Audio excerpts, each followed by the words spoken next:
Guys, 2015 Ford F-150 cabin air filter. Pop all that out, take this out. You're gonna have a 7 mil over here. You're gonna go like this, pop those out real quick. It's all in there. So there's two 7 mils. Then you'll pull out this little plastic panel it's attached to.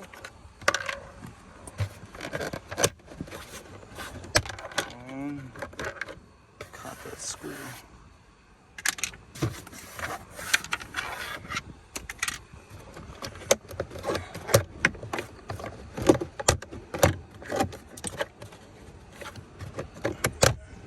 Alright, pop that out.